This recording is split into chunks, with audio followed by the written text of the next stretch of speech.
Opisyal na nga pong ginawang available ng Dallas Mavericks ngayong araw si Klay Thompson sa trade market sa kagustuhan nilang makakuha ng bagong player na maipapartner kay Cooper Flagg sa kanilang gagawing rebuilding lang lineup. Pero maliban dyan, meron nga pong mas malaking dahilan bakit nila gustong i-trade si Klay. Ayon sa source, hindi nga daw satisfied o sobrang nakulangan ng Mavericks sa performance ni Klay Thompson sa team simula ng kunin nila ito noon. In-expect nila na magkakaroon siya ng magandang laro, pero imbes yan ang nangyari, sobrang ang naging inconsistent ang game nito. Paminsan-minsan napipilitan ng Dallas Mavericks bangkuin siya dahil sa sobrang pag-struggle sa shooting at liability sa depensa. Patanda na nga ito kaya mas mabuti na i-trade na lamang siya kaysa panatilihin sa kanilang lineup. Mas magagamit nga nila ito para makakuha ng mga bagong player kaysa pagtiyagaan ang kanyang inconsistency sa loob ng court kasama si Cooper Flagg. Samantala, marami nga mga idol lang nadismaya matapos bigo at mabigo si Rob Pelinka makuha ang kanilang dalawang target kanina na sina Keyon Ellis at DeAndre Hunter matapos mapasama ito sa ginawang trade ng Cavaliers at Kings.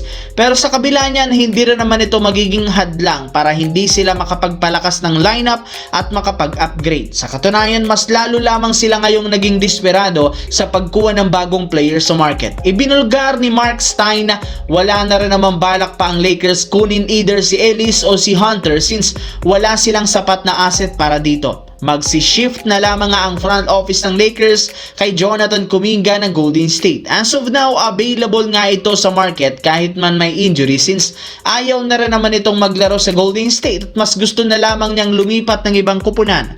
Kaya may pag-asa pa rin ang Los Angeles Lakers sa kanya dahil papalapit na rin naman ang trade deadline at posibleng maraming mangyari at mag-upgrade sila ng roster. Sa kabilang banda, nagsimula na ngayong araw ang team sa paggawa ng trade matapos magsagawa ang Cleveland Cavaliers at Sacramento kasama ang Chicago Bulls ng isang 3-team trade na ikinagulat ng mga fans. Isa sa mga pinag-usapan dito si Dennis Schroeder na na-trade sa Cleveland Cavaliers sa kanyang pang-11 team sa kanyang NBA career.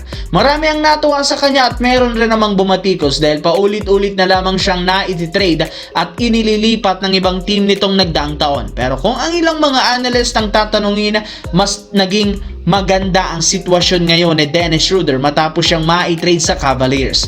Kung sa Kings hindi sila makakapasok sa playoffs sa Cavaliers, may pagkakataon siya na at oportunidad na matulungan ito sa postseason bilang kanilang bagong sixth man.